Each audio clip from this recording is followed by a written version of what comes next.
Haleluya, puji Tuhan, selamat malam. Ketemu lagi kita di malam ini setiap jam 8 malam. Saya sudah berjanji untuk membagikan kebenaran firman Allah. Menjelang kita akan masuk pada peristirahatan sepanjang malam ini.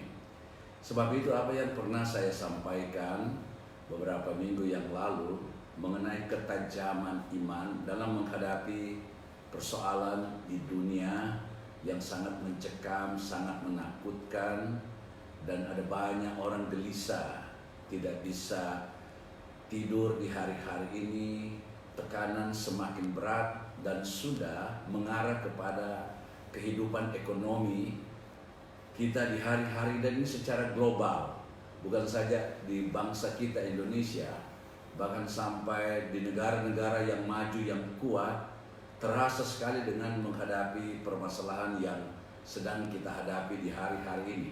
Sebabnya saya ingin kembali mengangkat firman Allah yang pernah saya angkat pada beberapa minggu yang lalu di dalam Injil Lukas pasal yang ke-18 ayat yang ke-8. Di sana dikatakan firman Allah, "Aku berkata kepadamu, Ia akan segera membenarkan mereka. Akan tetapi jika anak manusia itu datang, adakah ia mendapati iman di bumi?" Jika Yesus akan datang, adakah ia mendapati iman di bumi?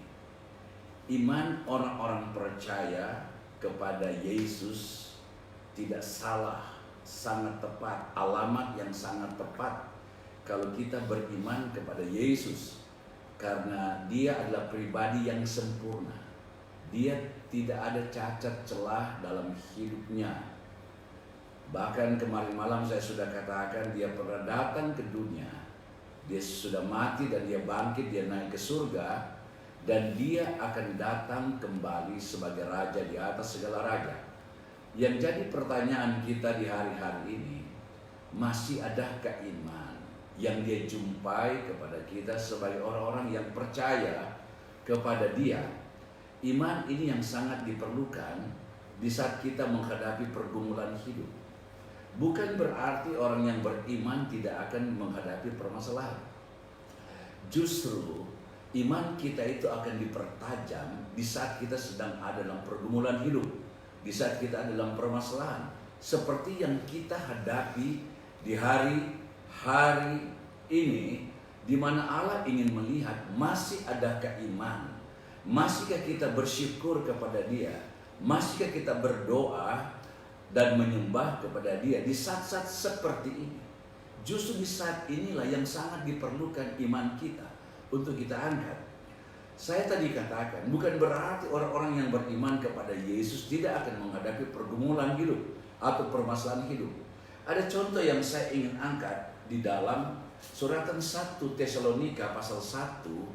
Di sana dikatakan mulai ayat yang ke-8, jemaat yang ada di Tesalonika, di ayat yang mulai ayat yang ke-5, pasal 1 mulai ayat yang ke-5, suratan 1 Tesalonika 1 mulai ayat 5. Dan kamu telah menjadi penurut kami dan penurut Tuhan dalam penindasan yang berat. Kamu telah menerima firman itu dengan sukacita yang dikerjakan oleh Roh Kudus, sehingga kamu telah menjadi teladan untuk semua orang yang percaya di wilayah Makedonia dan Akaya.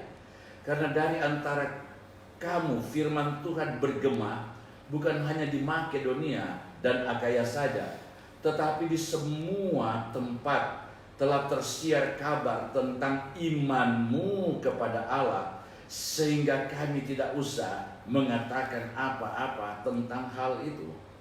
Jemaat Tesalonika adalah jemaat yang sedang menghadapi permasalahan-permasalahan yang sangat berat. Mereka hidup di tengah-tengah krisis ekonomi pada saat itu. Tetapi di sini Alkitab begitu jelas dikatakan bahwa mereka telah menerima firman dan mereka lakukan firman sehingga mereka menjadi teladan atau menjadi saksi Kristus bagi dunia. Bahkan bukan saja di Makedonia, tapi di seluruh penjuru bumi pada saat itu yang belum sebesar bumi di hari-hari ini, mereka telah menjadi teladan. Sehingga dikatakan firman Allah, imanmu kepada Allah tidak tergoyahkan, tidak tergoncangkan. Ini yang saya ingin angkat di hari-hari ini. Bagi kita yang percaya kepada Yesus, masih adakah iman di saat-saat ini, sementara kita sedang menghadapi krisis yang sedang terjadi dan sudah mengarah kepada kebutuhan primer kita, yaitu kebutuhan makan, minum yang sangat berat di hari ini. Tadi malam saya berkata juga, ada begitu banyak orang sedang berteriak, rasanya kurang akan hidupnya, rasanya hidup ini terlalu berat. Disinilah yang perlu kita lihat, masih adakah iman yang perlu kita wujudkan di tengah-tengah tekanan dunia seperti ini. Ada satu contoh lagi yang saya ingin angkat di dalam kitab Wahyu. Di sana dikatakan adalah jemaat yang betul-betul ya, mereka menderita tetapi mereka tetap punya iman kepada Yesus. Dalam kitab Wahyu pasal 2 ayat yang ke-8 kita baca satu perikop, karena ini berbicara kepada jemaat di Smyrna. Ingat baik-baik, ada 7 sidang jemaat yang kita tahu dalam kitab Wahyu pasal 2 dan pasal 3. Tapi dari ke-7 sidang jemaat ini saya ingin angkat satu di antara mereka, yaitu kepada jemaat di Smyrna. Ikuti pembacaan firman Allah ini, pasal 2 kitab Wahyu mulai ayat 8. Dan tuliskanlah kepada malaikat jemaat di Smyrna, inilah firman dari yang awal dan yang akhir, yang telah mati dan hidup kembali. Aku tahu kesusahanmu dan kemiskinanmu, namun engkau kaya, dan fitnah mereka yang menyebut dirinya orang Yahudi, tetapi yang sebenarnya tidak demikian. Sebaliknya, mereka adalah jemaat iblis. Jangan takut terhadap apa yang harus engkau derita. Sesungguhnya iblis akan melemparkan beberapa orang dari antaramu ke dalam penjara, supaya kamu dicobai dan kamu akan beroleh kesusahan selama 10 hari. Hendaklah engkau setia sampai mati, dan aku akan mengaruniakan kepadamu mahkota kehidupan. Ayat 11 kita baca bersama-sama, mungkin engkau ada di rumah, baca bersama-sama. 2, 3. Siapa bertelinga, hendaklah ia mendengarkan apa yang dikatakan Roh kepada jemaat-jemaat. Barang siapa menang, ia tidak akan menderita apa-apa oleh kematian yang kedua. Puji Tuhan, sidang Smyrna adalah satu gambaran yang perlu kita belajar dari mereka dalam tekanan yang berat. Allah berkata, aku tahu kemiskinanmu. Kemiskinan ini identik dengan kurang, rasa tidak cukup. Tetapi ada pujian dari firman Allah. Dikatakan di dalam ayat yang ke-11, di mana mereka justru orang-orang seperti ini, jemaat seperti ini akan menerima 2 ganda porsi, menerima kehidupan yang kekal dan menerima pertolongan Tuhan selama mereka hidup dalam dunia ini.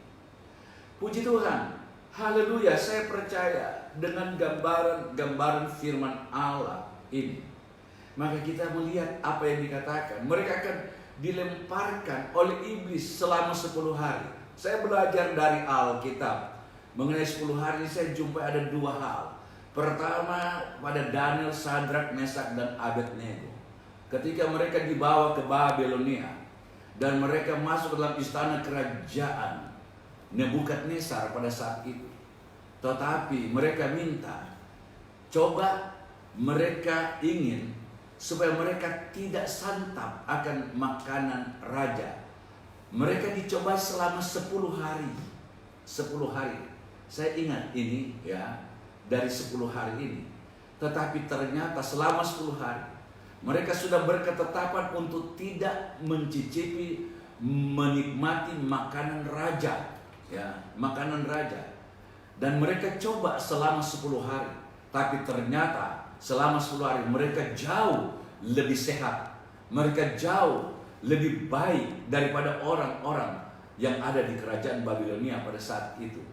Coba saudara, kita tidak melihat 10 hari ini ada kaitan dengan Daniel. Namun saya ingat mereka juga dalam selama 10 hari menekan kehidupan mereka. Tapi faktor yang kedua 10 hari ini juga mungkin berbicara waktu. Ya, berbicara waktu. Kalau kita melihat waktu, ya Alkitab berkata 1 hari bagi Allah, 1000 tahun bagi manusia. Mungkin saja ada hal yang kita perlu belajar dari waktu ke waktu. Kita hidup dalam dunia ini 1 tahun ada 360 hari. 1 bulan ada 30 hari. 1 minggu ada 7 hari. 1 jam ada 1 hari ada 24 jam kita hidup. Tetapi ini berbicara waktu. Bagaimana kita tidak akan lolos dari tekanan-tekanan yang ada selama kita ada di dunia ini, di bumi ini. Tapi ketahuilah, dalam menghadapi semua pergumulan ini, engkau sementara mempertajam imanmu. Dan di saat inilah masih adakah iman, kita berkata kepada Tuhan, saya tetap mengasihi engkau. Saya tetap setia kepada. Sekalipun kita akan diuji dalam waktu ke waktu, tetapi seperti yang dikatakan kepada jemaat Tesalonika, oleh firman yang hidup di dalam mereka, itulah yang membuat mereka kuat dan mereka bertahan sampai kepada kesudahan. Mereka menerima 2 porsi ganda. Hidup ini akan dipelihara oleh Tuhan dan hidup yang kekal Tuhan berikan kepada mereka. Tuhan Yesus memberkati kita semua pada malam hari ini.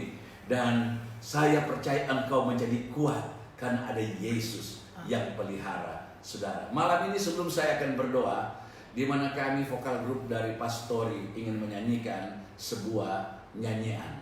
Ya, haleluya.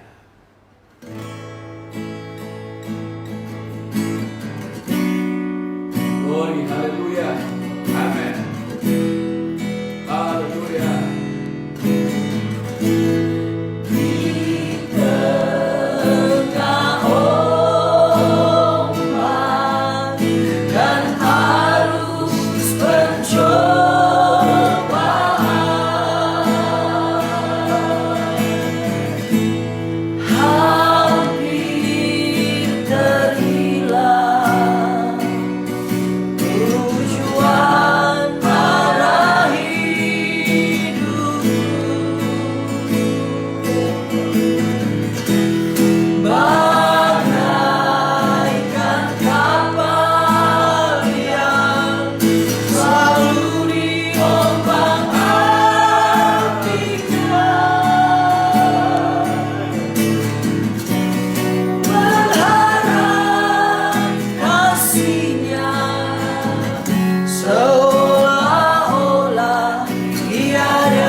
Haleluya, Yesus. Baik buat kami.